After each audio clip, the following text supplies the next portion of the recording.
Olha ela, olha ela. Querido, glória a Deus, que bênção estar compartilhando a palavra contigo. Quero te convidar a você abrir a sua Bíblia em dois lugares. Isaías capítulo 51, está lá na metade da Bíblia. E a outra parte é mais fácil, que é Gênesis, no capítulo 15. Hoje eu quero trazer uma palavra de encorajamento para você. Você vai sair daqui hoje bem motivado, bem encorajado. Não apenas com palavras, né, querido, mas cheio do Espírito Santo, amém? Então prepare seu coração aí, nós vamos versículo após versículo, dentro do início do plano de Deus para a humanidade, que eu penso que tem muito a ver conosco, de onde Deus nos chamou, de onde Ele nos tirou.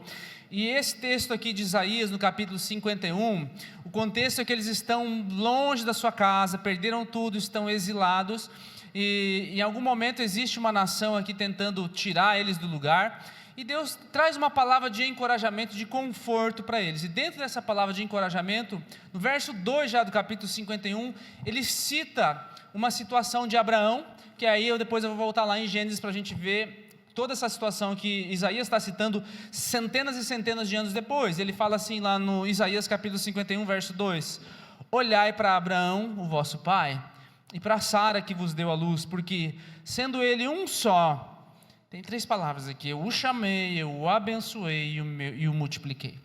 Olha para Abraão, olha para Sara, sendo ele um só, uma pessoa só, eu chamei ele, eu abençoei ele e eu multipliquei ele.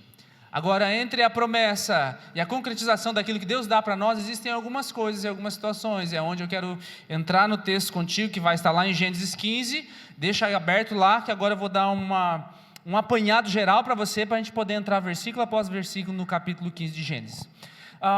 Depois do dilúvio, nós sabemos que o homem continuou se corrompendo. Deus falou para ele se espalhar sobre a terra, tomar conta dela toda, mas ele decidiu ir contra a ideia daquilo que Deus falou, e surgiu ali um sistema anti-Deus que perdura até os dias de hoje, que vai cair já lá no livro de Apocalipse. Ele vai citar esse sistema chamado Babel, Babilônia, várias situações. Tem o governo, tem a cidade, tinha pelo menos, mas é um sistema que surgiu aqui. O que Deus falou para fazer? Vamos nos espalhar. Não, vamos nos juntar. Deus fez uma aliança, falou assim: eu não vou destruir o mundo novamente debaixo de uma catástrofe como foi o dilúvio. Não, pode ser que Deus faça isso de novo, então vamos ficar todos juntos aqui e fazer uma torre ao céu. E esse sistema agora anti-Deus, ele luta contra tudo aquilo que pertence a Deus. Mais tarde ele é prefigurado nessa figura de Babilônia. Lá em Apocalipse, nós vamos entrar numa série daqui a umas semanas sobre as 7 igrejas de Apocalipse. Lá em Apocalipse ele vai falar em um momento assim: caiu a grande Babilônia. Que Babilônia é essa? É um sistema que vai tudo contra aquilo que Deus falou para nós fazermos. E logo após isso, o homem ele continua se afastando cada vez mais de Deus. Tem meia dúzia de gato pingado aqui que ainda o adora, mas o mundo inteiro agora é um mundo pagão, é um mundo que sacrifica crianças, é um mundo que faz pessoas passarem pelo fogo, é um mundo que faz um monte de coisas que não é aquilo que Deus falou para fazer. Em um determinado momento, ali no capítulo 12, logo depois dessa história da Torre de Babel, Deus olha para um homem e fala assim: Abraão, sai da tua terra de onde você está aí, e vai para um lugar que eu vou te mostrar. O que Deus está querendo fazer? Aqui é a introdução do resgate do plano de Deus para a humanidade inteira. Eu vou pegar esse senhorzinho de 75 anos, essa senhorinha aí, que já está na menopausa, eu vou fazer um milagre na vida deles.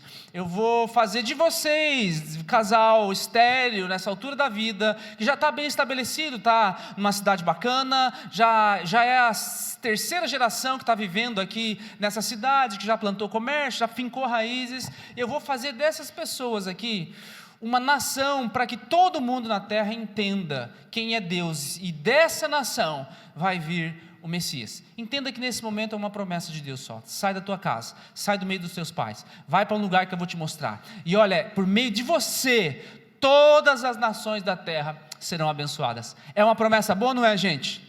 É maravilhosa. E aí, alguns momentos se passam, nós conhecemos a história de Abraão. Se você acompanhou lá a novela da Record, você está mais familiarizado. Enfim, o fato é que vários anos se passam, mais ou menos uma década se passa. Abraão, ele vai para o Egito, ele volta do Egito, ele se estabelece num lugar, ele vai para outro. Enfim, o fato é que quando Isaías fala assim, lembra de Abraão? Deus o chamou, E quando Deus o chamou, Deus o abençoou. E essa palavra abençoou, aqui no hebraico se chama barar, que é dar autoridade para prosperar, ou dar autoridade para ser bem-sucedido. E Deus plantou dentro da cultura judaica alguns sistemas, alguns rituais para que essa autoridade, essa bênção, que é diferente daquela que às vezes a gente fala, Deus te abençoe, bênção pai, Deus te abençoe meu filho. Essa bênção é uma bênção distinta, é uma bênção que te dá autoridade para o teu filho seguir um legado de ser um homem bem sucedido, não apenas financeiramente, mas na vida com Deus. E esse ritual vai ser plantado no que eles chamam lá de baraká. Esse bará é dessa bênção, é o filho da bênção, mas não é só um filho de uma bênção qualquer, é um filho que vai receber uma autoridade para prosperar, é um filho que vai receber uma autoridade diante dos seus pais, para ser bem sucedido por onde ele vai. E é isso que Isaías está falando assim, Abraão foi chamado por Deus, e Abraão recebeu esse tipo de autoridade para prosperar. E aqui, meu amado, às vezes a gente pode confundir algumas coisas. Começa a nossa caminhada aqui, não chegamos nem no texto ainda, mas começa a caminhada de Abraão no capítulo 12, Deus chamou ele, e Deus deu autoridade para ele prosperar, e de fato ele começa a prosperar. Ele vai para um lugar, ele começa a fazer algumas negociações, lá ele se dá bem. Em um determinado momento ele vai para o Egito, tinha fome onde ele está, o mercado de trabalho não estava bom para ele. Ele vai lá para o Egito, acontecem umas coisas meio estranhas lá, mas ele sai do Egito mais rico do que ele entrou. E ele muito bem podia ter pensado assim, estou cumprindo os propósitos de Deus, porque eu estou prosperando. Mas qual era a promessa de Deus? Um filho. A promessa de Deus é que ele seria um homem próspero, um homem abençoado, mas a promessa de fato é um filho. E aí nessa década, desde que Deus falou a última vez com ele, acontece muita coisa na vida de Abraão. Em especial, acontece até uma guerra entre 9 reis. O sobrinho de Abraão, Ló, o irmão dele tinha morrido, ele meio que acolheu como um filho, está ali junto dele. Ele tinha um servo que era praticamente como um filho também, chamado Eliezer. Está lá Abraão, com a promessa para ser concretizada, mas ainda não concretizou. Já existe uma bênção financeira sobre ele, existe uma estrutura familiar estabelecida ali, mas será que ele perdeu o foco das coisas? Será que ele olhou, não, é isso que Deus quer mesmo, sim ou não? Enfim, nós podemos não conhecer muitos detalhes, querido, daquilo que Deus nos chama para fazer. Tem muita coisa que nos passa despercebido ou até fora do nosso entendimento quando Deus nos chama. Agora, o que você pode ter certeza? De que Ele te abençoa. Eu posso não conhecer muitos detalhes dentro daquilo que Deus me chamou para fazer, e que grandes coisas, Deus vai se mover na tua vida de uma maneira assim, assado. Todos nós aqui, em algum momento, você recebeu uma palavra, seja de uma pessoa, seja da própria palavra de Deus, seja Deus falando contigo através de uma pregação. Todos nós aqui ouvimos a voz de Deus. Falamos 6 semanas sobre como nós ouvimos a voz de Deus aqui na série Frequência. Agora, entre Deus falar e as coisas se concretizarem, tem muitas coisas que estão obscuras, que não estão claras. E o que eu quero te dizer nessa noite e trazer essa palavra de encorajamento para você é que você não precisa saber todos os detalhes, que você não precisa se fiar enquanto as coisas não acontecem simplesmente naquilo que o homem faz, que é agir pela sua própria força. Você só precisa ter certeza de que quem é que te abençoou para prosperar? Foi você mesmo? Foi a tua força? Foi a tua inteligência? Ou foi Deus? Porque se foi Deus, querido, a escassez onde você está, Deus fala para você, vai para o Egito. E quando você sai de lá, que não era uma nação amistosa para eles, ele sai mais próspero do que ele entrou. Quando é Deus que fala, que está sobre você e diz que você é abençoado, existe uma guerra ao teu redor, 9 reis, 9 reinos, guerreando ao redor. O sobrinho dele é sequestrado, toda a sua família lá, da parte de Ló, é levada embora. Mas se existe bênção sobre mim, eu sou bem sucedido. Você entende que ser bem sucedido aos olhos do Senhor não tem nada a ver com a circunstância que está ao teu redor, mas tem a ver com a palavra que Ele disse sobre você. Você está entendendo?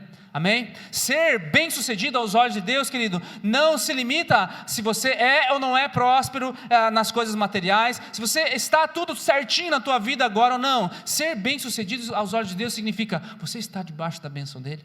Você recebeu a autoridade para prosperar e ser bem sucedido, porque se você recebeu, e se você crê nisso, querido, as circunstâncias vão vir, mas o propósito do Senhor jamais vai passar longe do teu coração. Você está entendendo isso? Porque agora o que Abraão faz? Abraão ele junta uma turma, 318 pessoas, e dos seus valentes, e vai contra esses reis. Poxa, 4 reis se juntaram contra 5 reis. Imagina o tanto da batalha. Abraão pega só os seus 300 e pouco e vai lá resolver o negócio que tinha acontecido. E ele resolve. Por quê? Não é porque ele era melhor. Porque a bênção de Deus, a autoridade para ser bem sucedido, estava com ele, e de fato ele é bem sucedido. E aqueles reis falam assim, deixa que eu vou te dar parte desses despojos aqui, Abraão, você vai se dar muito bem nisso. Ele fala assim, eu não quero nada de vocês, dá a parte do fulano aí que veio me ajudar, mas eu não quero nada de vocês, para que amanhã ou depois vocês não digam, eu enriqueci Abraão. O que Abraão está fazendo aqui? Ei, eu já tenho a bênção, eu já tenho a autoridade para prosperar, e eu não quero que a glória do Senhor seja repartida com qualquer outra situação. Às vezes a gente não faz assim, né? Às vezes a gente quer dar uma ajudinha para Deus. Não, Senhor, eu acho que se eu falar com aquela pessoa lá, o Senhor move o coração dela, e ela tem bastante dinheiro, ou ela tem bastante influência, daí, Senhor, as coisas vão acontecer. Quando às vezes não é isso que Deus quer fazer. Quando às vezes Deus quer fazer um milagre onde não tem, aonde você chegou com nada, aonde você, não só pelo teu próprio esforço, claro que você tem que se esforçar, isso é um princípio básico, né? Nem vou tocar nesse assunto, mas o fato é que se você não estiver debaixo da bênção de Deus, ou querendo dar um jeitinho para Deus, ou dividir a glória de Deus com qualquer outra pessoa, querido, não vai acontecer. Ou às vezes até vai acontecer, e isso é a pior coisa que poderia acontecer para você, porque aí você tem a ilusão de que o que aconteceu é de Deus, quando não é. Quando nós colocamos às vezes palavra na boca de Deus, quando Deus quer tratar simplesmente o nosso coração, e depois que o nosso coração é tratado, a bênção que Ele prometeu vem de arrasto. 1 Samuel capítulo 18, vai dizer assim que Davi era bem sucedido, ou tinha êxito em tudo o que ele fazia, porque Deus estava com ele. Por que Davi era bem sucedido? Porque ele já era um guerreiro, porque ele já era inteligente, está lá o texto, porque o Senhor estava com ele. Esse é o fato de Davi ter êxito em tudo o que ele fazia. Você quer ter êxito em tudo que você faz? Amém? Então tenha certeza que Deus está com você. Tenha certeza que a glória daquilo que está acontecendo na tua vida, ou que vem acontecer na tua vida, venha ser dado para Ele. Não venha ser dividido com ninguém, porque Deus é capaz de restaurar todas as coisas. Deus é capaz de fazer o impossível numa situação que não pode acontecer. São dois anciões, né, que já se estabeleceram na vida, e Deus fala assim, sai de onde você está. Às vezes, meu amado, nós precisamos sair de onde a gente está. Às vezes tem situações em que pode ser que as pessoas nos associem a outras situações ou a outras pessoas, e aquilo não venha a ser bom para Deus. E às vezes até é ruim para nós naquele momento. Mas se você tem a certeza de que você está debaixo de uma autoridade para ser bem sucedido e para prosperar, isso não te abala. Você é, como diz o título da palavra hoje, convicto no chamado que você tem. Você está comigo? Então, antes de você ler o texto, deixa eu puxar um pedacinho aqui de Hebreus 11, que fala de Abraão, é lá no Novo Testamento. Olha, pela fé, Abraão obedeceu ao chamado de Deus e partiu para a terra que Deus lhe havia de dar como herança. E aqui é uma chave, eu até acho que sublinhei lá. Deixou a sua terra sem saber para onde ia, porque ele esperava a cidade que tem fundamentos, da qual o artífice e construtor é Deus. Sabe o que é isso? Abraão saiu debaixo de uma palavra de Deus, crendo em uma palavra de Deus, mas o caminho não foi todo planeado para ele. Ele não mostrou o destino final dele. A palavra diz aqui, esse é o capítulo da fé de Hebreus, né? Que pela fé, Abraão saiu de onde ele estava e começou a fazer várias coisas. Nós sabemos que ele deu uma tropeçada no meio do caminho, mas ele fala assim, que essa fé dele aqui, que ele estava andando sem saber para onde ia, ele esperava na cidade que tem fundamentos debaixo do construtor, que é Deus. Isso significa que a fé que nós precisamos ter hoje, querido, basta que Deus vai te amparar aqui na terra. Basta você ter fé que o Senhor está contigo, que você terá essa autoridade para ser bem sucedido, essa bênção. Basta isso para você. Mas onde é que estão os teus olhos? Tem que estar, põe o texto de novo lá para mim, lá na parte final. Os teus olhos têm que estar lá, Qual é o fundamento? Lá em cima. O fundamento daquilo que você tem aqui na terra é a fé que Deus está comigo. Então vai ter circunstâncias que vai estar 100%, mas vai ter circunstância que pela fé eu tenho que continuar andando mesmo que eu não saiba para onde eu estou indo, no sentido do chamado de Deus, entende? Claro que você tem que estar no caminho de Deus, mas você não está enxergando o final, e essa é a fé que eu preciso aqui, que Deus está comigo em todas as minhas circunstâncias. Mas não esquece que essas circunstâncias, se você ficar olhando demais para ela, você não vai conseguir entender esse último verso. Que o foco do que fez Abraão continuar perseverando no caminho, é que os olhos dele de fato, não estavam só aqui nessa terra, mas estavam lá em cima. Você está comigo?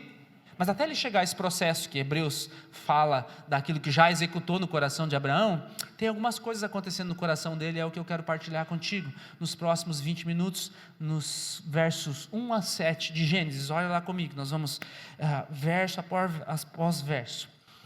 Primeiro verso, capítulo 15. Depois dessas coisas, que coisas? Tudo que eu te falei, a guerra com os reis, resgata o sobrinho e tudo mais. Depois dessas coisas, o Senhor falou a Abraão numa visão: não tenha medo, Abraão. Eu sou o seu escudo, guarde isso. Eu sou o seu escudo, e grande será a tua recompensa. Quando Deus fala para alguém assim, não tenha medo, o que você acha que essa pessoa está sentindo? Aquele que sonda os corações, aquele que sabe de todas as coisas. Não faz muito sentido aqui. Porque Abraão acabou de ter uma vitória muito grande, ele acabou de ter um resgate muito grande, ele se encontra com algo raríssimo na época aqui, que era um sacerdote, que ninguém sabe de onde veio, para onde foi. A única vez no Antigo Testamento que ele é mencionado, chamado Melquisedeque, a palavra diz que ele era sacerdote do Altíssimo, não era parente de Abraão, a gente não sabe de onde ele veio, mas de fato é que ele adorava a Deus. Lá no Novo Testamento ele vai ser citado de novo, se referindo a Jesus. Abraão tem um encontro com o sacerdote, ou seja, uma palavra de Deus foi clamada, foi dada a ele, e agora, depois disso tudo, ele deveria estar cheio de ânimo, mas ele está com medo. Entre Deus falar e as coisas acontecerem, eu e você lidamos basicamente com duas coisas: medo e frustração.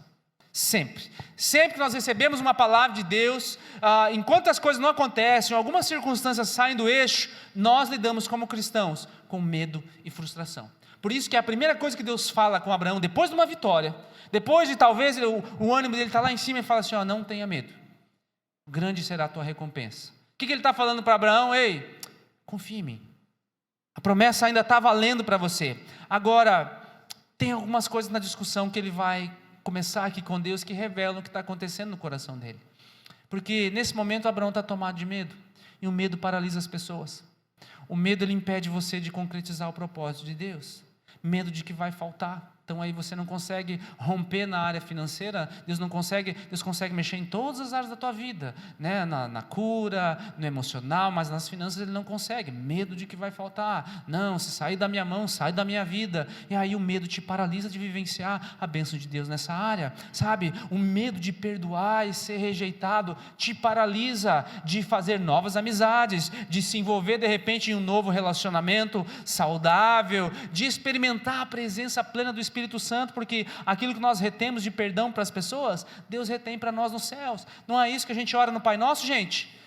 Perdoai as minhas ofensas ou as minhas dívidas, assim como eu perdoo. Se eu não perdoo, Deus também não perdoa. Sabe, o medo me paralisa de vivenciar novos relacionamentos, ele me paralisa de vivenciar a liberdade plena em Cristo. Então, eu e você, nós precisamos lidar com esse medo. E qual é o medo de Abraão aqui nesse momento? Eu acredito que é um dos maiores medos que também nós temos, de não valer a pena. Tenho medo de não valer a pena de eu ter largado tudo isso agora para servir a Deus dessa maneira. Eu tenho medo de ter abandonado várias coisas, agora eu estou vivendo esse caminho da fé, eu tenho que ficar me restringindo em muitas coisas, vai que isso não é certo, vai que isso não tem nada a ver, sabe? E aí Satanás começa a trabalhar nessa área da nossa vida, com medo de não valer a pena. Ai, olha quanto eu doei para essas pessoas aí, olha quanto eu trabalhei para essa empresa, ai, será que vai valer a pena eu me portar como um cristão, ou fazer as coisas corretas, sendo que os outros, olha como o ímpio prospera. Tem vários salmos com esse questionamento do salmista: Senhor, onde tu estás? Para onde o Senhor foi? Pai, por que o ímpio prospera e eu não? Querido, o medo nos paralisa de enxergar o propósito de Deus. Por isso, que Jesus depois ele vai nos ensinar, e Paulo vai nos esmiuçar: lançai sobre ele toda a vossa ansiedade, porque eu tenho cuidado de vós. Sabe qual é o lugar que Deus tem para nós? Perfeito amor lança fora todo, é o que diz a palavra, medo e frustração. Onde é que eu vejo frustração? Olha o verso 2, vê se você consegue enxergar um pouco do coração de Abraão aqui nesse questionamento diante de Deus. Abraão perguntou: ó soberano Senhor, que me darás se eu continuo sem filhos? O herdeiro do que possuo é Eliezer de Damasco. Lembra que eu falei para você do Eliezer? Tu não me deste filho algum, então um servo da minha casa será o meu herdeiro. Querido, o que Deus acabou de falar para ele? Calma, Abraão, não tenha medo, que grande será a tua recompensa. Abraão não quer ouvir sobre a recompensa. Abraão não quer só ser consolado, ele não quer só se ver livre do medo, ele quer ver a concretização da promessa. E ele expressa diante de Deus o quê? Frustração. Sabe, não é errado você derramar sua frustração diante de Deus. Errado é nós queremos fazer negócio com Deus. Eu sou um dizimista, eu sou um ofertante, isso aqui, então Deus é obrigado a me abençoar. Eu não xingo, não mato, não roubo, então Deus é obrigado a garantir o meu lugar para o céu. Isso não tem nada a ver. Salvação é pela fé somente, não vem de obras, mas de acordo com aquilo que nós cremos. Porém, às vezes eu e você podemos derramar o nosso coração assim diante de Deus, como o salmista derramou. Pai, onde tu estás? Senhor, tu escondeste o teu rosto de mim, eu clamo a ti dia e noite, e tu esconde a tua face de mim, eu vejo o ímpio prosperando, Senhor, por que isso acontece? E aí sempre em um final de um salmo como esse, você vai ver uma palavrinha assim, porém, entretanto, muito embora... O justo viverá pela fé, o Senhor é comigo, o Senhor sabe de todas as coisas. Ou seja, ele começa a oração dele meio que reclamando diante de Deus, abrindo o coração diante de Deus, e no final, Deus sempre alinha o nosso foco. Então não tenha vergonha, meu amado, de se abrir diante do Senhor, de talvez clamar por justiça. Senhor, olha quanta injustiça ao meu redor, Pai, aonde tu estás? Não no sentido de pressionar Deus à parede, querido, mas no sentido de abrir o seu coração e parar para ouvir o que ele vai falar em seguida. Abraão queria multiplicação, e o que é que Abraão fala aqui no verso 3? Tu não me deste nenhum filho, um servo da minha casa será o meu herdeiro. Sabe o que é isso aqui? Isso aqui é uma das maiores especialidades do homem, quando Deus demora a nos responder: agir pela minha própria força. Não aconteceu ainda, Senhor, não deu certo, então deixa que eu vou fazer do meu jeito. Pai, diz que eu tenho promessa, mas eu acho que a bênção do Senhor está sobre isso. E às vezes a gente até vai atrás de pregadores ou versículos que concordem com aquilo que o nosso coração quer fazer, e não é o princípio de Deus, não é o princípio da palavra. O homem é um especialista em tentar agir pela sua própria força, quando Deus tarda em responder, querido. O que Abraão fala? Eu vou fazer do meu jeito, eu vou pegar esse meu servo que está aqui, ele vai ser o meu herdeiro. Agora presta atenção na reação de Deus. Percebe que isso aqui é uma sequência. Ele está derramando o coração diante do Senhor, não tem nada de mal nisso, desde que você ouça o que Deus vai falar para você depois. E aí ele fala assim: eu vou fazer do meu jeito, Senhor, está aqui, essa ideia, eu acho que é por aqui. E você fazemos isso muito, só que nós temos que parar para ouvir o que Deus diz. E o que é interessante no que Deus vai dizer no próximo verso é que, antes de ele dizer, ou lembrar Abraão o que ele vai fazer, Deus sempre diz o que ele não vai fazer, ou do jeito que não vai ser as coisas. Percebe? Olha aqui, no verso 4, ele vai dizer assim, então o Senhor deu-lhe a seguinte resposta. Olha como Deus coloca a ordem: o seu herdeiro não será esse, um filho gerado por você mesmo será o herdeiro. Qual é a ordem aqui? Primeiro Deus diz o que não será, para depois ele lembrar você do que será. Sabe, primeiro Deus coloca algumas coisas no teu coração a respeito do que precisa deixar de ser feito. Primeiro Deus trata com um coração arrependido, depois ele fala a respeito da bênção. Olha, vai ser do jeito que eu falei, mas primeiro deixa eu tirar algumas coisas. Querido, qual foi a mensagem, a primeira mensagem, a ênfase de Jesus, quando ele inicia o seu ministério, logo após ele ser tentado lá no deserto? Sabe, ele não chegou assim: eu sou Jesus, você é a menina dos meus olhos, vem para cá, eu vou restaurar você, vai dar tudo certo, meu amado, eu te aceito como você é, venha. Essa não foi a ênfase de Jesus. O que a palavra de Deus diz? Quando Jesus volta ao deserto, a primeira parte do discurso de Jesus, iniciando no ministério como filho de Deus, é: arrependei-vos, pois é chegado o reino dos céus. Antes de Deus dizer o que ele vai fazer, e aí eu vou salvar vocês sim são as minhas meninas dos olhos, eu amo vocês e tudo mais, mas antes de ele fazer isso, o que é que ele trata? O que não vai ser? Não vai ser do jeito que você acha, não vai ser com esse comportamento que você tem. Deus sempre nos recebe como nós estamos, mas é impossível que nós tenhamos sido recebidos por Deus e depois de alguns anos ainda continuemos a mesma pessoa. Não é Deus que falou, foi a emoção que falou comigo, não foi a Jesus que eu aceitei, foi uma filosofia disfarçada de cristianismo que eu aceitei. Porque quando o Espírito de Deus entra dentro do coração do homem, é impossível que ele permaneça a mesma pessoa. A palavra diz que ninguém pode vir a mim se eu não o trouxer.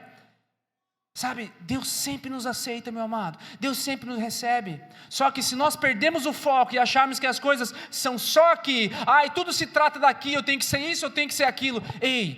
Você só tem que ser aquilo que Deus falou que você seria, e você só tem que confiar naquilo que Ele falou que seria, independente das circunstâncias, enquanto não aconteça. Porque do contrário, nós vamos querer falar para Deus assim: deixa eu fazer o meu herdeiro, deixa eu mostrar para o mundo, Senhor, a minha vida está uma desgraça, não estou gostando desse jeito que o Senhor está fazendo, então deixa eu mostrar para o mundo como o Senhor é bom, fazendo coisas que eu acho que é bem legal, que os outros vão achar que o Senhor é legal, porque olha o que está acontecendo comigo. Meu amado, o que é isso?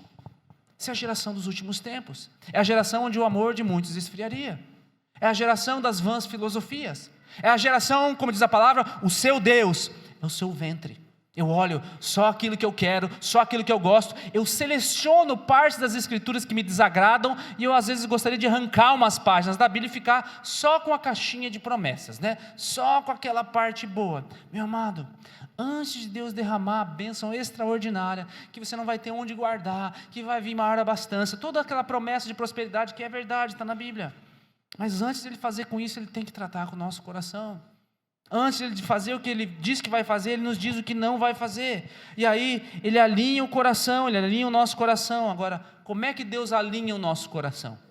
O verso 5 nos mostra. O verso 5 diz assim, ó: levando-o para fora da tenda, disse-lhe: olha para o céu, conte as estrelas, se é que você pode contá-las. E prosseguiu: assim será a sua descendência. Sabe, às vezes eu e você perdemos o foco e começamos a olhar só o que não está acontecendo, só o que está errado. Não tenho filho, Deus falou. Agora percebe, Abraão está sendo próspero, ele acabou de vir de uma guerra, ele está sendo bem reconhecido, mas a promessa ainda não chegou, e ele está frustrado com isso. Ele já está aqui com mais de 80 anos de idade, e a promessa ainda não chegou, ele está meio frustrado, ele começa a olhar só para as coisas da terra, e quando a gente olha para as coisas da terra, o medo e a frustração tomam conta da gente. Quando a gente olha só para as coisas da terra, só para essas coisas que estão aqui, querido, nosso foco perde rapidinho. E é interessante como Deus faz, né? Como é que Deus alinha a nossa visão? Ele nos tira de onde a gente está, da tenda, e é como se eu vejo Deus assim, colocando a mão na cabeça de Abraão, assim, fazendo assim, ó. Olha lá, você está vendo aí essas estrelas? Jó teve um questionamento assim com Deus, Deus foi mais pesado com ele. Tu sabe, eu sei até o nome de cada uma delas, eu que fiz, rapaz. Onde é que você estava, onde eu firmei os fundamentos da terra? Ele não faz isso com Abraão. Ele pega e tira o foco de Abraão das coisas da terra e joga lá para cima. Você está vendo essas estrelas? Você nem pode contar. É isso aqui que vai acontecer contigo. Ei, você está vendo tudo isso que não está acontecendo ao teu redor? Talvez você precisa vir um culto de domingo. Talvez você precisa voltar para as disciplinas espirituais que a gente já trabalhou aqui. Quantas vezes você já jejuou desde que nós terminamos aquela disciplina, aquela série sobre disciplinas espirituais? Quantas vezes você já adquiriu de fato o hábito de ler a palavra constantemente depois daquela série? Você está orando mais desde que aquela série aconteceu? Porque se você vier aqui todas as semanas, estiver dentro de um pequeno grupo todas as semanas, e simplesmente gostar do ambiente, gostar das pessoas, gostei do som, gostei disso, gostei daquilo, e você não praticar nada disso, os teus olhos vão começar a olhar só para cá. Em algum momento, se você continuar fazendo só isso, não importa se você esteja bem até financeiramente, medo e a frustração vão tomar conta da tua vida. E aí não vai haver o que nós fazermos. E depois que Deus levanta a cabeça de Abraão e mostra as estrelas do céu, e lembra ele: ei, olha onde é que está o foco, olha de onde vem a tua bênção. A tua bênção, meu amado, não vem de você fechar ou não fechar um negócio essa semana. A sua bênção vem se você tem ou não autoridade para ser bem sucedido e para ser próspero. Você está entendendo? Porque mesmo que esse negócio não feche essa semana, ei, você crê que Deus está nisso? Você crê que Deus te deu essa autoridade? Vai chegar o momento. Ainda que tudo aquilo que você gostaria que estivesse ajustado na tua vida não esteja, e talvez esteja longe demais dessa circunstância, você precisa entender que quem é que te chamou? Quem é que te tirou das trevas para a sua maravilhosa luz? Quem é que te deu autoridade para você ser ou não ser alguma coisa? E depois de tudo isso, vem o último verso, que é o verso 7. Olha ali comigo. Então, Abraão creu no Senhor, e isso lhe foi creditado como justiça, ou dependendo da tradução vai estar escrito assim: e isso o tornou justo. E a palavra que creu é uma palavra hebraica chamada amã, que ela tem um significado assim, muito maior do que o português simplesmente creu. Ela significa perseverar confiando. Perseverar é persistir no meio dos obstáculos, confiando. Significa que quando fala assim que Abraão creu no Senhor, é uma fé obediente. Qual é a fé de Abraão? Tem 3 coisas envolvidas aqui: tem confiança, tem obediência e tem submissão. Confiança, a obediência aonde? Para deixar a terra. Ele ainda era obediente, apesar dos questionamentos que estavam no coração. Confiança no quê? Que Deus vai cumprir a promessa dele, mesmo que eu não estou enxergando nada. Sabe, eu preciso confiar naquilo que Deus me pediu, tomar a minha atitude. Eu preciso crer obedecendo. E o que é a submissão? Submissão nada mais é do que um esforço sincero para continuar vivendo debaixo daquilo que Deus falou para você. Isso é ser submisso. Ainda que eu não esteja enxergando, eu continuo debaixo dessa fé obediente. E aqui no verso 7, Deus resolve um problema no coração de Abraão que, sabe, eu demorei muito tempo para eu enxergar isso aqui. Porque eu vivia mais ou menos nesse pensamento aqui do verso 7, durante o início do meu ministério como pastor. Eu sou pastor desde 2011, se não me engano. E no começo da caminhada, às vezes, alguns questionamentos são levantados. Eu deixei minha profissão, deixei minha carreira, e você começa a se doar por pessoas, e você faz tudo que você pode e o que você não pode. Em algum momento vem o quê? Medo e frustração. Que momentos? Em que os meus olhos estão olhando mais para a terra do que para o céu. Em que os meus olhos olham mais aquilo que não está dando certo do que aquilo que dá certo. E em vários momentos eu questionava sobre isso, que eu vou ler aqui no verso 7. Disse-lhe ainda, é Deus falando, né? Eu sou o Senhor que o tirei de Ur dos Caldeus para lhe dar essa terra como herança. Isso aqui foi muito significativo para mim. Porque quando Deus fala assim, Deus está resolvendo vários probleminhas de convicção com Abraão. Faz 10 anos aqui que o chamado ainda não aconteceu, né? Depois Abraão ainda vai dar uma vaciladinha aqui, mas ele vai se alinhar ao longo do caminho, que a gente viu lá em Hebreus que deu tudo certo, né? Jesus veio, a nação aconteceu e tudo mais. Mas o fato é que Deus resolve um questionamento no coração dele. Que questionamento é esse? Ei, talvez Abraão tenha pensado assim, eu saí lá de Ur. Olha de onde eu estava, olha agora onde eu estou, olha esse exército querendo me ameaçar, olha, será que foi uma boa ideia eu ter saído lá da casa dos meus pais? Será que foi uma boa ideia eu ter aceitado esse ministério? Será que foi uma boa ideia eu ter aceitado Jesus? Será que foi uma boa ideia eu ter investido a minha vida cuidando de pessoas e outras coisas assim? Sabe, esse é o nosso questionamento, muitas vezes, querido, nós estamos falando sobre convicção aqui. E qual é a palavra aqui que Deus fala para Abraão? Olha, eu te tirei de lá. Sabe, quando há alguns anos atrás, quando eu vi isso aqui, isso resolveu muitas coisas no meu coração. Porque esse questionamento, será que eu tomei uma boa decisão de deixar, né, o certo pelo duvidoso? Será que eu tomei uma decisão boa de arriscar de repente a união da minha família para fazer isso? Será? E durante muito tempo eu caminhava nisso. E aí eu não era bem sucedido aos olhos do Senhor, no sentido de que eu não estava crendo plenamente na promessa. Ei, eu te coloquei nessa posição. Fui eu que te coloquei aqui nesse lugar. Sabe, nós temos uma escolha, evidentemente, que é o nosso passo de fé. Mas uma vez que nós damos esse passo de fé, nós entendemos que eu vou à frente. Sou eu que estou aplanando os caminhos. E aí isso resolve, querido. Porque como pastor, como é que eu vou trazer uma palavra de Deus para você, se nem eu não tenho convicção de que eu não é algo que eu escolhi, Deus me colocou nesse lugar. Sabe, tem coisas que eu falo que é muito séria. Várias coisas que eu falo é muito sério porque estão na palavra de Deus, mas tem algumas coisas que é muito tão sério, que se o que eu falar estiver errado, talvez você guarde isso como uma doutrina que não é de Deus e te leve para o inferno. Essa é a consequência, sabe? Ou simplesmente te afaste de Deus, ou faça você viver uma ilusão de evangelho. Esse é o peso daquilo que eu falo, não. Você entende isso? Como é que eu vou falar cheio de autoridade isso da minha cabeça, simplesmente confiando nos meus muitos estudos, nas minhas muitas horas para preparar isso aqui para você?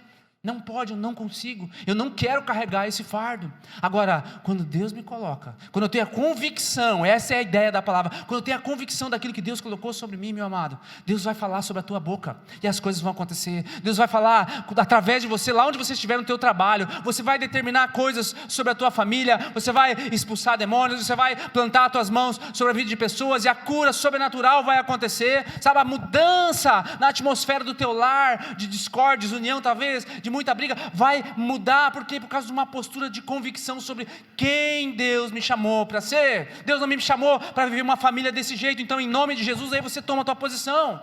Deus não me chamou para viver um casamento desse jeito, e aí em nome de Jesus você toma a posição. Qual é a posição de homem de Deus? Qual é a posição de mulher de Deus? E aí as coisas, elas vão se resolver, talvez não imediatamente, mas elas vão se resolver. Porque o que basta? Basta eu saber que eu fui autorizado, eu recebi a autoridade para prosperar, para ser bem sucedido. E eu não simplesmente, eu saí, eu fui tirado de lá. Querido, você não simplesmente aceitou Jesus como teu Salvador. A palavra diz que você foi atraído por Ele. Sabe, Deus olhou para você. Leia o Salmo 139 quando você voltar para casa. Olha o pensamento de Deus para você. Ele diz que nem um fio dos teus cabelos caem sem que Ele saiba. Ele diz que antes de o pensamento chegar na tua mente, Ele já conhece. Ele diz que quando você estava lá no embrião, ou antes do meu embrião ser formado, Ele já te conhecia. E no mesmo Salmo vai dizer que os teus pensamentos são tantos ao meu respeito, que eu nem consigo contar. Você consegue imaginar Deus pensando dessa maneira sobre você? Os olhos do Senhor atentos sobre você dessa maneira, olhando para você, nenhum cabelo cai da tua cabeça. Eu sei os teus pensamentos, e eu tenho pensamentos ao teu favor. Meu amado, você não saiu de onde você estava, você foi atraído pelo Senhor para esse lugar, e Deus tem depositado algo precioso nas suas mãos. Você crê nisso? Se coloque de pé, por favor, de pessoal do louvor subir. Talvez você, depois de tudo isso, ainda se pergunte assim: o que essa história tem a ver comigo? Será que isso aqui não é só para o povo de Israel? Será que isso aqui não é só para Abraão lá atrás? O último texto que eu quero ver com você, olha aqui, ó. Isso aqui é Novo Testamento, tá? Novo Testamento, tempo da graça. Ele vai trazer mais luz daquilo que para muitas vezes o Antigo Testamento usou como sombra. Ele vai trazer luz, plenitude. E ele diz assim, ó, Gálatas capítulo 3: logo, os verdadeiros filhos de Abraão são aqueles que creem. Você crê? Então você é filho de Abraão, escute. As Escrituras previram esse tempo. Que tempo? Em que Deus declararia os gentios justos por meio da fé. Sabe quem é gentil? Todo aquele que não é judeu. Ele está falando assim, ó, você é filho de Abraão se você crê. E você foi feito justo, assim como Abraão foi, se você crê. E ele diz assim, ó, ele anunciou essas boas novas, e a palavra boas novas aqui é evangelho no original, a Abraão há muito tempo, quando ele disse, qual é a boas novas? Todas as nações da terra serão abençoadas por seu intermédio. Portanto, e essa palavra aqui é para você agora, sou eu e você, nós somos esses gentios que fomos atraídos. Todos os que creem participam da mesma bênção que Abraão recebeu por crer. Você está entendendo que tudo isso que eu falei para você hoje a respeito de Abraão, eu não estou falando só a respeito de Abraão, eu estou falando de você, eu estou falando de mim. Eu estou incluso, a palavra me garante que eu estou incluso nisso. Não é apenas para os judeus, meu amado. Essa autoridade, nós entendemos, né? E os judeus são muito conhecidos por isso, por serem prósperos, por serem abençoados. Muitas pessoas tentam desvendar os segredos deles, né? Os best-sellers mais vendidos aí na última década, sempre vai ter um livro sobre como ser milionário, como ser aquilo.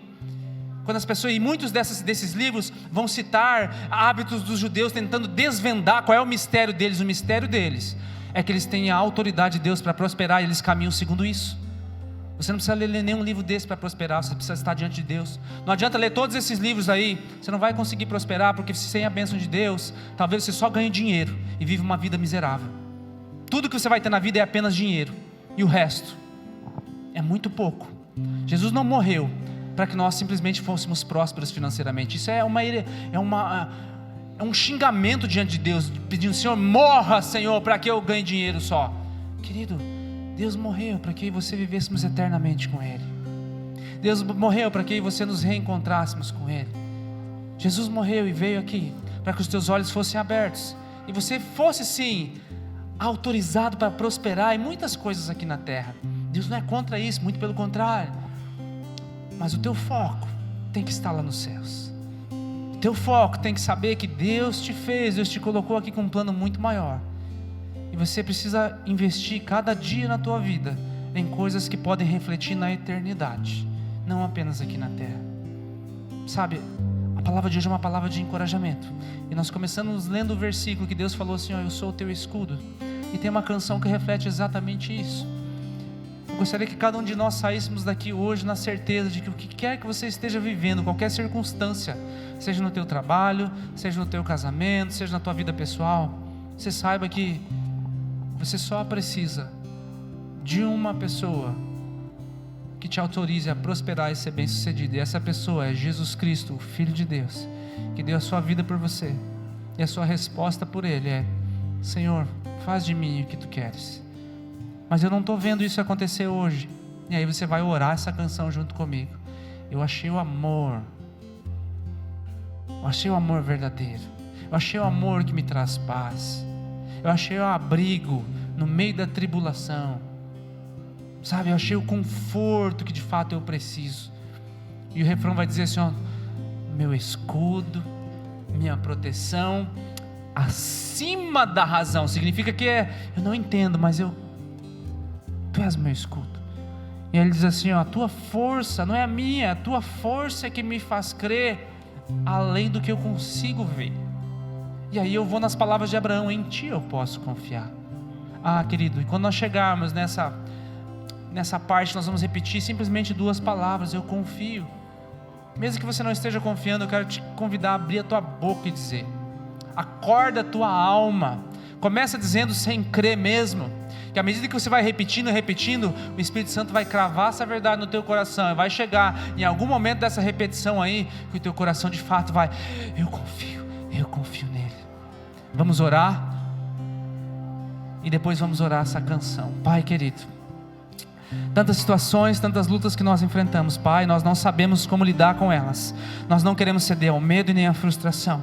Por isso nós queremos caminhar segundo a Tua palavra, que nos autoriza a prosperar, a sermos bem-sucedidos, não importa a circunstância que nos cercam, Senhor. Nós somos bênção, Pai, nós carregamos a bênção, nós somos os filhos da bênção, Pai, e nenhum mal, Senhor, que venha se levantar contra nós prosperará, nenhuma arma forjada contra nós, ó Pai, prosperará. Tu dás ordem aos Teus anjos ao nosso respeito, para nos guardar em todos os nossos caminhos, e ainda que 1000 caiam ao nosso lado, 10.000 caiam à nossa direita, nós não seremos atingidos, porque nós fazemos do Altíssimo a nossa habitação, do Altíssimo nosso refúgio, Senhor. Pai, vai à frente nas situações que o meu irmão e minha irmã estão enfrentando hoje, Pai, que está acima da razão deles, ó Pai, naquilo que eles não conseguem enxergar a saída, a solução, Pai, vem com provisão, Senhor. Entra de maneira sobrenatural nessa casa, nesse negócio, ó Pai, nesse casamento, Senhor, nesse relacionamento. Entra de maneira sobrenatural ali, Pai, e alinha o foco, alinha a visão daquele que está desanimado, Pai, daquele que está comparando a sua vida com outras pessoas, ó Pai, talvez até desabafando o coração contigo. Por que o ímpio prospera? Senhor, Pai, alinha o foco dele, levanta os olhos dele e dela, Pai, para que eles olhem as estrelas e vejam que a Tua promessa permanece a mesma, e ela vai se concretizar. Assim será a descendência de Abraão, assim será a promessa de Deus sobre a nossa vida, Senhor. Em nome de Jesus nós cremos nessa palavra, Pai, e que o Teu Espírito Santo crave ela no reino do Espírito, para que se manifeste aqui no reino natural, nas nossas circunstâncias durante essa semana, durante esse ano de 2023, Pai, em nome de Jesus. Aleluia.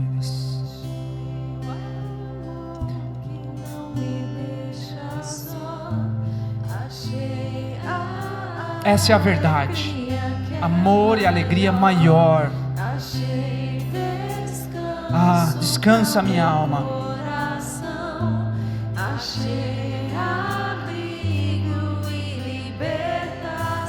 Aonde que está tudo isso? Nós declaramos: olha, quem é o meu escudo? Quem é a minha proteção?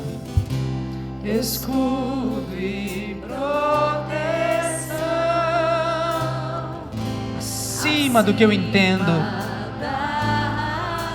Eu não estou vendo, mas eu posso confiar.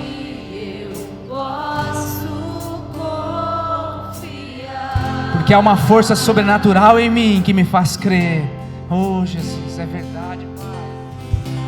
É força. Liberdade para recomeçar, és esperança para continuar, és meu abrigo quando a chuva vem, eu deixo tudo e corro para ti.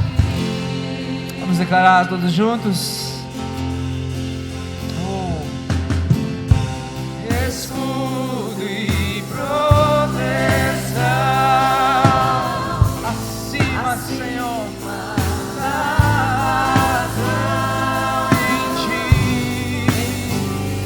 Eu posso confiar. Na força dele nós podemos. A força me faz crer, além do que eu posso ver. Em ti eu posso confiar.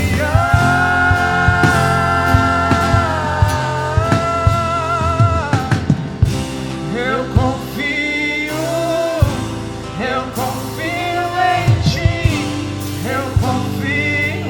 lembra a tua alma, bata no teu peito, diga: lembra minha alma, quem eu confio nele, que tu vais à frente. Ei, Senhor, eu confio, pois tu és o meu escudo e proteção. Acima da razão, em ti eu posso sim, posso confiar. Age em mim, Senhor, levanta essa força dentro de nós essa noite, Pai.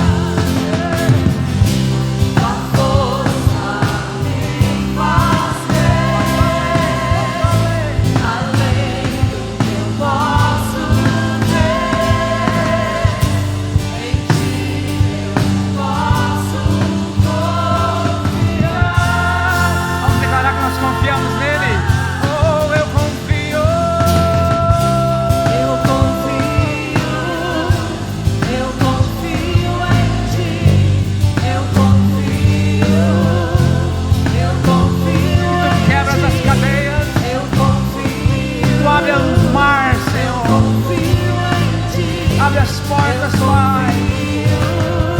Eu confio em ti, que tu vais à frente. Eu confio que tu abres as portas. Eu confio que tu quebras as cadeias. Eu confio que o Senhor restaura tudo aquilo que está destruído, Pai. Eu confio que a cura vem. Eu confio que nada é impossível para ti, Senhor. Que assim seja sobre a nossa vida, que assim seja sobre a nossa casa, que assim seja sobre os nossos negócios e tudo aquilo que nós colocarmos nas nossas mãos, em nome de Jesus. Amém. Você pode aplaudir o Senhor? Glória a Deus.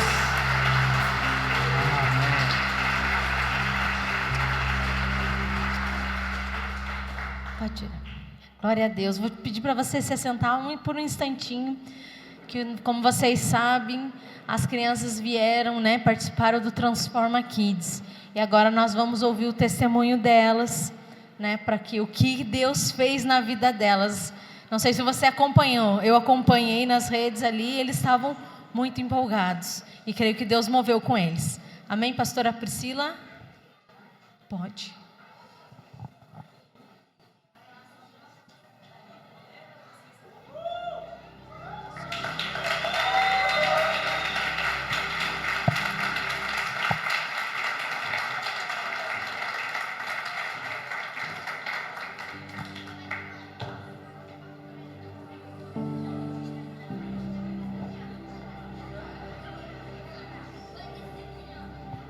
Carinhas felizes, né?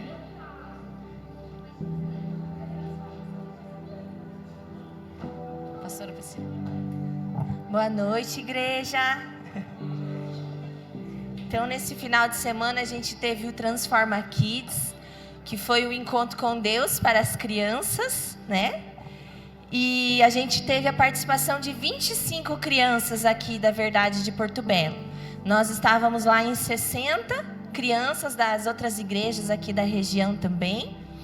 E foi um momento tão maravilhoso, onde eles puderam ser impactados pela palavra de Deus, pelo Espírito Santo. E eles aprenderam uma frase que é um lema do nosso encontro. Geração de Samuel, eu faço parte. Qual é?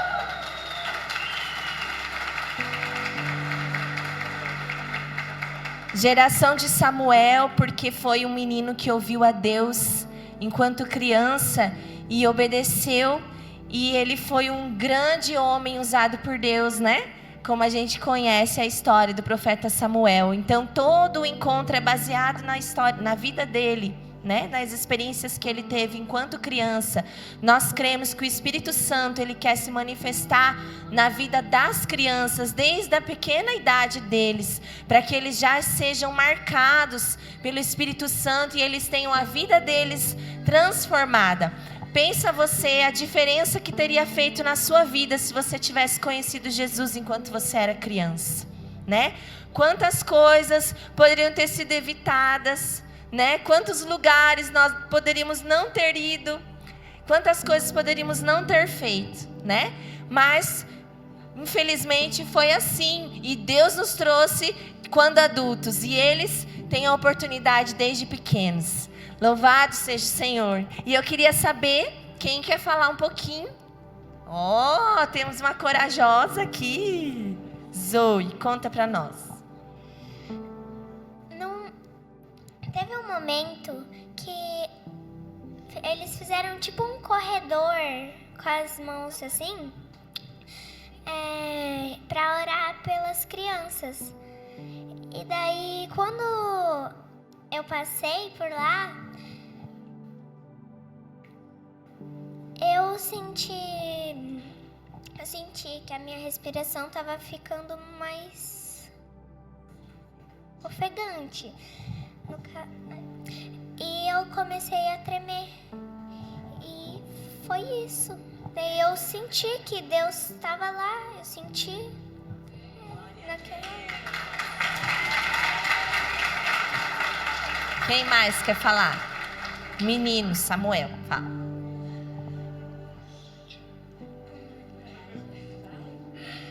Teve um momento que eles falaram que eu tinha que se ajoelhar e orar. Aí só veio na minha mente que era para mim para mim orar, que era para guardar meu pai e minha mãe. Aí eu ouvi Deus falando que Ele ia guardar.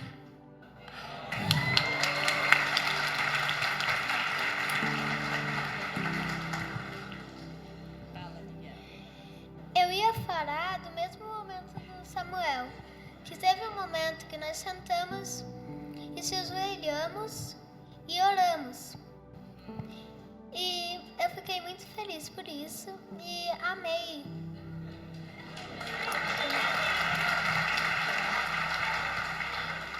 Teve um momento que os pastores passaram pelas cadeiras orando por a gente e eu senti a presença de Deus através do meu choro, da minha respiração e aqui eu fiquei muito trêmulo. Ele ainda tá, né? Glória a Deus. Quem mais quer falar? Olha, tem muita gente corajosa hoje aqui. Vai, Laura. Eu queria falar que quando eu fui lá, eu senti que tudo ia mudar pra mim. Que tudo que eu já fiz, e já fiz de errado e já fiz de certo, Deus me perdoou. Isso. E tudo isso, eu espero que tenha acontecido com cada um que foi. Isso, glória a Deus. Quem mais quer falar? Teve uma hora que todo mundo se ajoelhou, mas teve algumas pessoas que ficaram em pé ou sentadas. E daí a pastora começou a orar e eu comecei a chorar muito e eu comecei a tremer muito. Isso aí, o Espírito Santo, né? Fala, Sara. Foi uma experiência incrível. Eu pude sentir a presença de Deus e eu acho que todo mundo um dia deve fazer essa experiência, igual todos nós. Isso mesmo. As outras crianças, né? Vamos encorajar os amiguinhos para estarem lá. Ó, só mais 2, tá? Que eu acho que nosso tempo tá terminando, né, pastor? Pode ir? Pode ir? Quando o pastor falou pra gente se ajoelhar, Deus falou comigo. Isso, glória a Deus. Vai. Não, a Lívia primeiro. Oi, primeiramente, meu nome é Lívia. E enquanto a gente estava indo, eu pensava muito que Deus não ia falar nada comigo, que eu ia ver todo mundo, né? Conversando com Deus, cantando, louvando, e Deus não ia falar nada comigo. Mas aí, enquanto a gente estava no corredor do fogo, Deus falou muito comigo sobre os meus pecados, que era para eu me arrepender e começar a ler, procurar mais dele. E teve uma hora que uma moça orou por mim, que foi a hora que ela me pegou de surpresa, porque ela falou muito... como é que eu posso falar isso? Ela começou a falar sobre o que estava acontecendo comigo. E aí, quando eu saí, eu fui abraçar uma amiga minha, no caso a Amanda, e Deus usou ela para falar comigo. e ela começou a falar que Deus queria falar comigo. Eu comecei a me tremer. E eu não parava mais de tremer e ela orava por mim. Foi isso. Que lindo, né? Não, deixa a Amanda. Não, deixa eles ir primeiro. Eu quero ir por último. Fala, Valentina. Então, primeiramente, estou aqui para agradecer a toda a equipe que estava lá, a pastora Priscila, o pastor Jean e os outros. Teve um momento que que era o momento de confessar os nossos pecados. Eu estava me sentindo muito pesado por causa dos pecados, assim. E daí quando eu comecei a orar para confessar meus pecados, eu senti tipo uma paz vindo no meu coração, tipo a paz do Espírito Santo. Glória a Deus. Quer falar? Não? Alguém mais quer falar?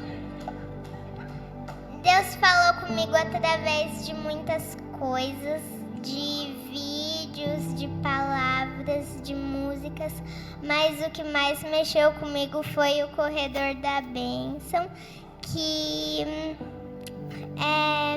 eu entrei um pouco pesada e saí muito leve. Glória a Deus. Mais alguém? As duas últimas, prometo. Bom, eu não sei muito como explicar, mas a gente estava orando. Enquanto a gente estava orando, me deu uma vontade muito grande de chorar. E chegou um momento que eu não conseguia mais parar de chorar e eu só chorava e orava. Daí a gente foi pra fila para passar no corredor e daí eu consegui parar um pouco de chorar, mas depois eu comecei a chorar mais e não sabia mais o que eu fazia. Se eu orava, se eu chorava, se eu louvava, não sabia mais o que fazer. Daí eu comecei a passar pelo corredor e assim, de Deus falando comigo, com algumas pessoas que oravam lá. E eu lembro que quando eu saí, eu continuei orando. E depois que eu parei de orar, eu continuei sentindo Deus no meu coração. Que lindo. Glória a Deus. Primeiramente, eu queria honrar a vida de todo mundo que trabalhou lá. O momento que mais me impactou foi o momento do corredor de fogo, que antes de entrar, eu comecei a chorar muito e eu tremia. E foi impactante, o sobrenatural. Glória a Deus. Eles aprenderam muito lá, gente, sobre todas as consequências do pecado, sobre o arrependimento, sobre o plano de Deus. Então é um encontro muito completo, onde eles aprendem todo o caminho que eles precisam fazer até receber a presença de Deus e o Espírito Santo se manifestando na vida deles. Então foi maravilhoso, assim. E eu encorajo você, pai e mãe, a levar o seu filho para estar lá no próximo ano, participando. Porque, olha, foi maravilhoso. A gente pode ver os testemunhos das crianças, né? O quanto elas foram impactadas pela presença de Deus.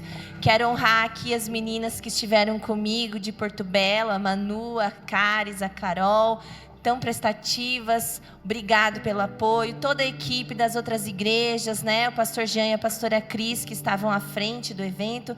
Foi maravilhoso. Muito obrigada a vocês, pais, por terem confiado essas joias preciosas para ficarem lá no final de semana conosco. Ninguém queria dormir, né? Como sempre, aquele agito todo, mas a gente já vai preparado, porque sabe que é assim mesmo, né? Agora eles vão descansar bastante em casa. Deus abençoe, queridos.